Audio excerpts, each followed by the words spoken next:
Breaking news, an abortion bombshell hitting tonight. Politico publishing a report saying a draft opinion circulated among Supreme Court justices suggests that Roe v. Wade should be overturned. An initial draft majority opinion written by Justice Alito showing the Supreme Court striking down Roe versus Wade.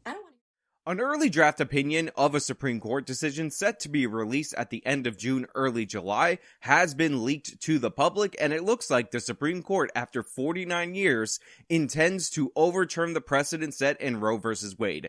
We're going to talk about this, we're going to discuss this, we're going to discuss the leak, the reaction, everything and anything related to this case, but first, we got to throw it over to our sponsor, Health with Justice Transition, Sponsor Transition. Our appearance has a huge impact on our mental health. Everyone knows this, including multi-million-dollar beauty corporations. This is why there are so many anti-aging products out there on the market, and most of them just don't work. They use cheap ingredients, or they are only a short-term solution. This is one of the reasons why I love multi-collagen over at Health with Justice. This is the premium collagen powder. It helps address the root problems in aging, which is a depreciation of collagen production in your body. One scoop of this of the day in the morning in your drink, and all of a sudden you're gonna have soft, itty bitty baby soft youthful glow skin. Look at my youthful glow skin, it is quite literally glowing. Look at my skin. And I got great news. If you go over to healthwithjustice.com right now, you will get 51% off this amazing powder. That is healthwithjustice.com, 60-day money back guarantee,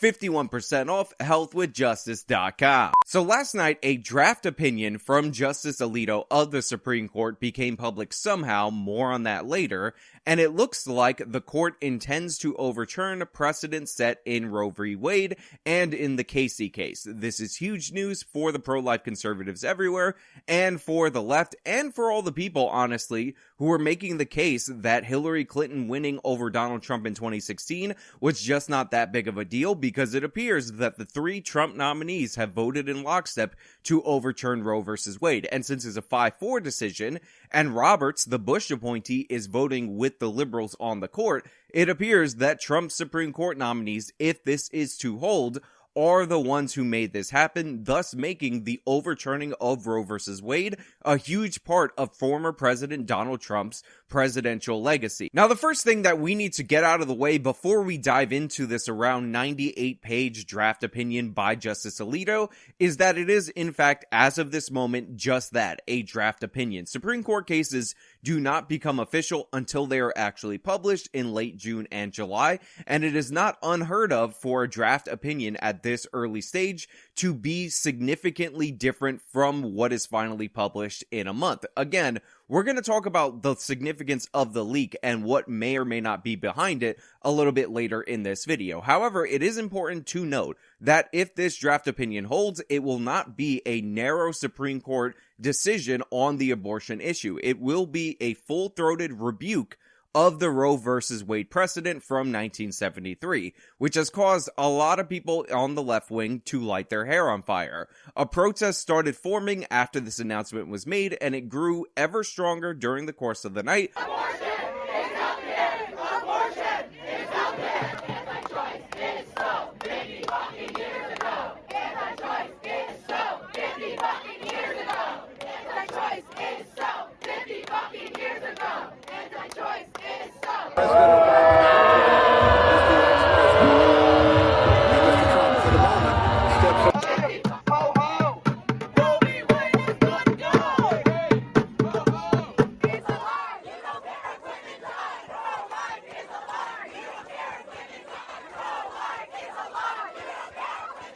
First time ever anywhere the 45th President of the United States of America.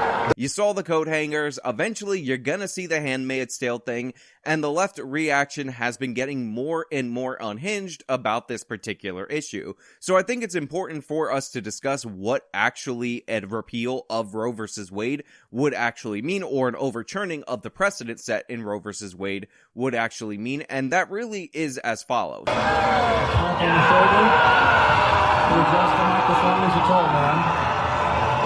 Now, it is important to note that a lot of what we're talking about in terms of the discussion around Roe versus Wade being overturned is framed by the media and by the left wing intentionally or due to the fact that they just don't have any knowledge about how the Supreme Court works in terms that are just a false dichotomy. The idea is if we don't have Roe, then abortion becomes illegal nationwide. Roe is what makes abortion legal nationwide.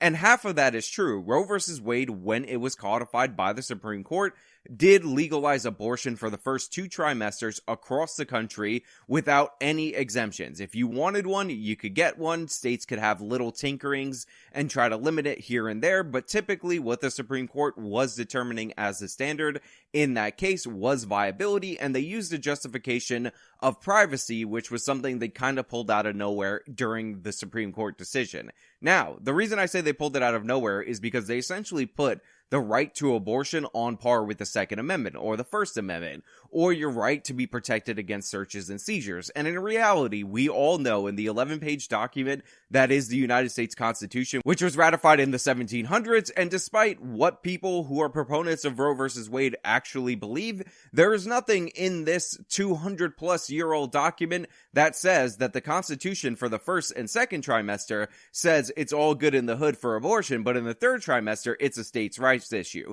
According to the Constitution, according to the 10th Amendment, which says that powers not specifically delegated to the federal government are reserved for the states and the people in those states, we don't have any federal laws pertaining to abortion, and there's no federal powers pertaining to abortion. So what this overturning actually does is revert this issue back to the states. And I don't want to downplay that in terms of if you're a pro-choice person and what that means, because there are several states that have passed laws severely restricting abortion in comparison to the Roe v. Wade standard, including Mississippi, which is at the heart of this case, which has some of the most dramatic restrictions comparatively. That being said, there's also states that have trigger laws where if Roe versus Wade is overturned, they automatically implement their legislation that bans or restricts abortion severely. So, based on what we've seen, this will have a huge impact in largely red states in the United States of America, and it will also give purple states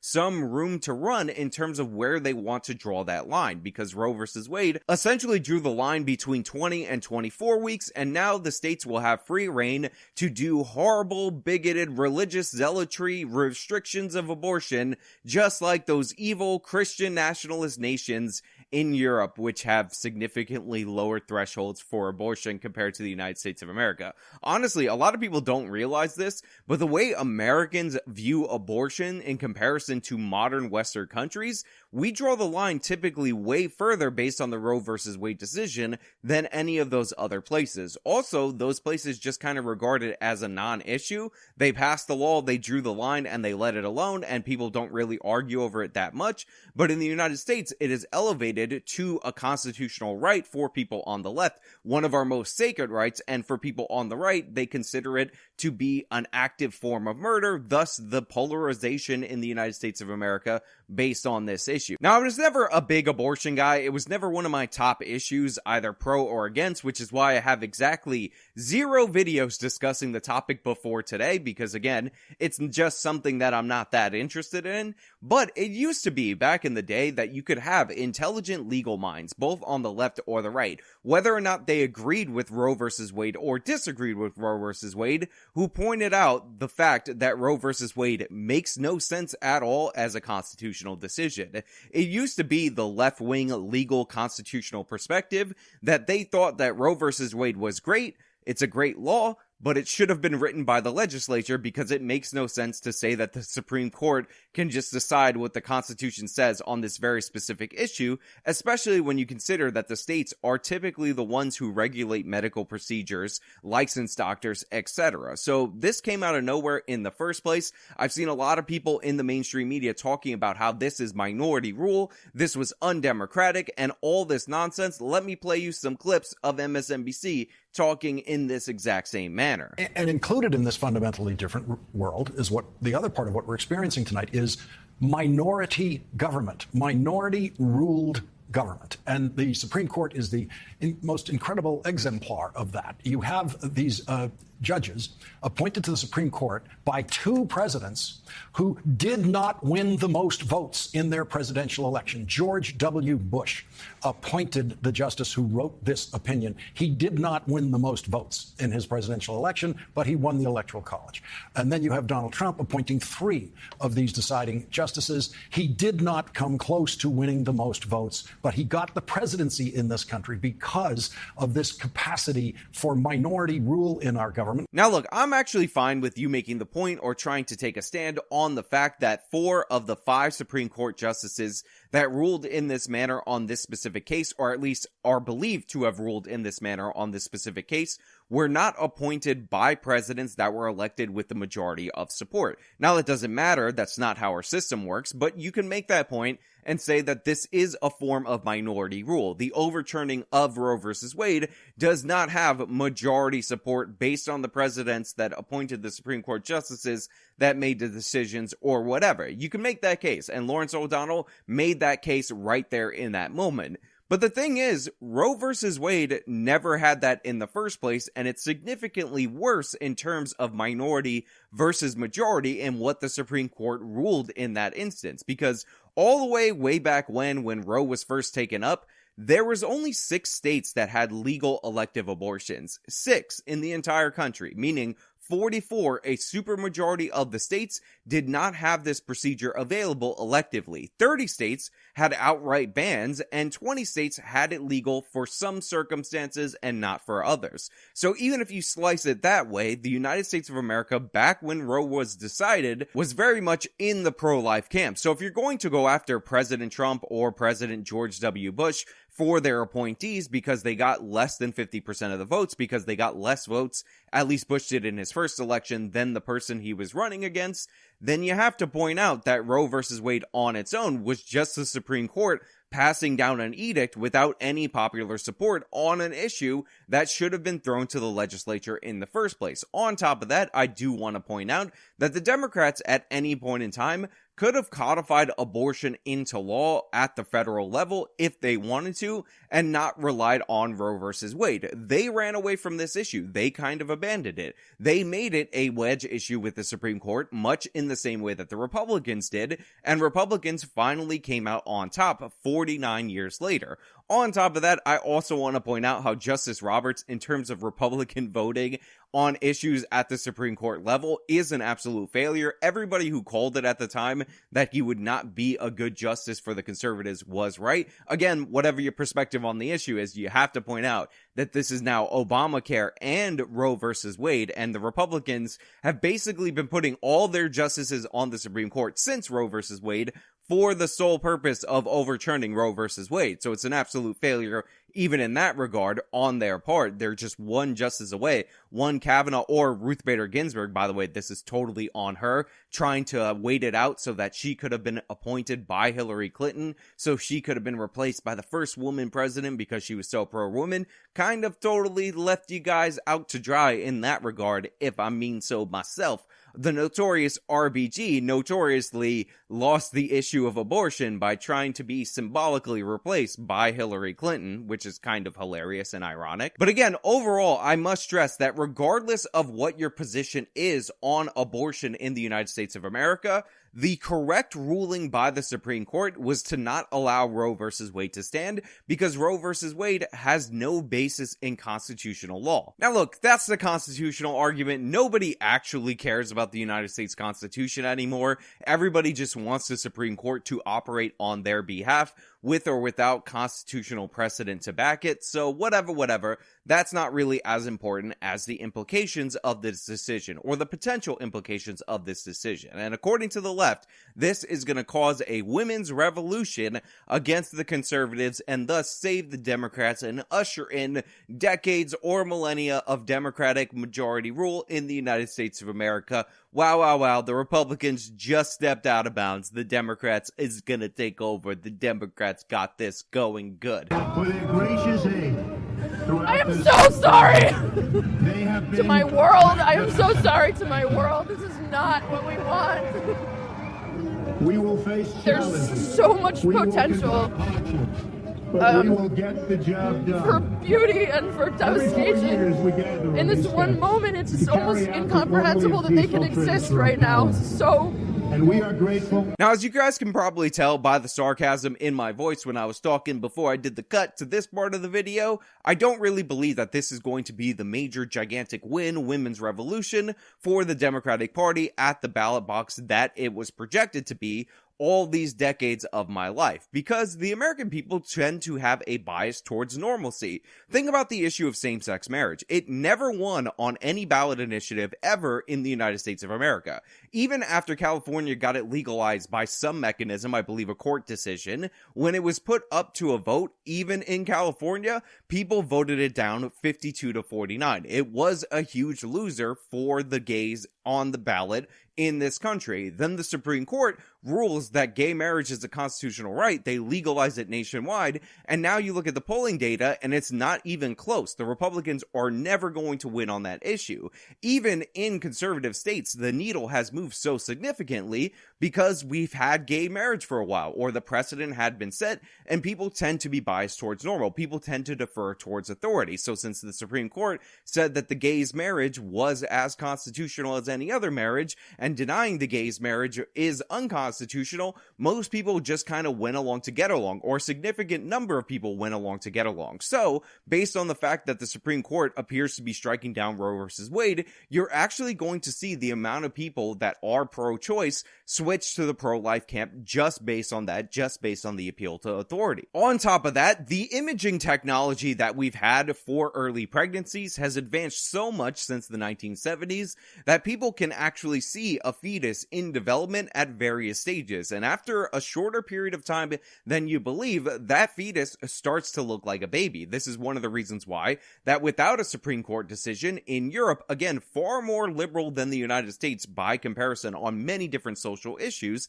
they actually draw the abortion line significantly closer to the moment of conception than is drawn in the United States of America, which ultimately is where I'm going to think that the majority of states are going to end up 10 years from now. People aren't going to outright ban abortion. The conservatives will be fighting this at the state level for years and years and years, unless they do something federally, and then that gets kicked to the Supreme Court, and then the Supreme Court validates that federal abortion ban or whatever. For the most part, we're going to end up with many states in this country having severely restricted abortions, if not outright banned. States like New York and other left-wing states will have broad access to abortion much later into the pregnancy, and most states will arrive somewhere in the middle of Roe versus Wade and an outright ban, somewhere around 8 to 12 weeks. And the reason I truly believe this is because had it not been for the Supreme Court setting this absolute no way can you go below this line, we likely would have hashed this out much in the same way that Europe did,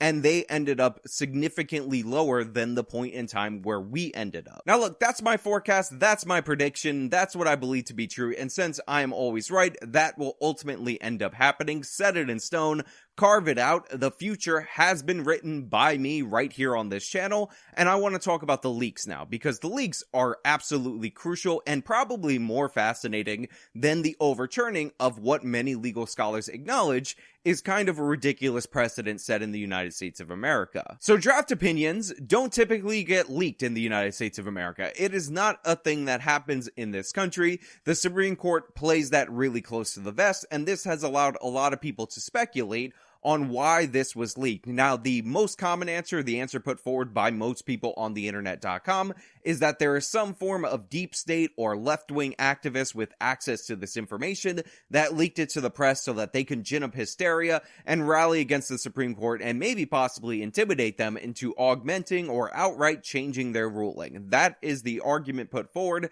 by a lot of people on twitter.com that are of a right-wing bent. And honestly, I can see that potentially happening. We've seen activists leaking crucial information to the press in order to go after conservatives in the government multiple different times. We understand that the deep state is not some crazy conspiracy theory. It's just a lifelong people who work in government who have their own agendas outside of who's elected president or who's appointed at the top of their department. And this is typical when you have an institution that is professionalized and is meant to go on without the whims of the political branches of government. Now that's the basic answer. That's what you're getting from conservative media. That's what you're getting from left-wing media, except they're praising the person who did the leaks. That's what you're getting from everyone and anyone who hasn't gone down the conspiracy rabbit hole like I've gone down, because I base my opinions on the fact that I don't trust Justice Alito at all. Now, I've talked about multiple different times on this channel how there's 3 different types of Republican justices broadly that we can talk about in terms of appointments. And because Republicans are really bad at picking between the 3, they should only pick from category 1, which is the constitutionalist justice. We often get bad conservative rulings from the Supreme Court, or bad constitutional rulings, because Republicans try to do what Democrats do and just put partisan hacks on the court. So these categories are the first one, which I explained, which are the constitutionalists.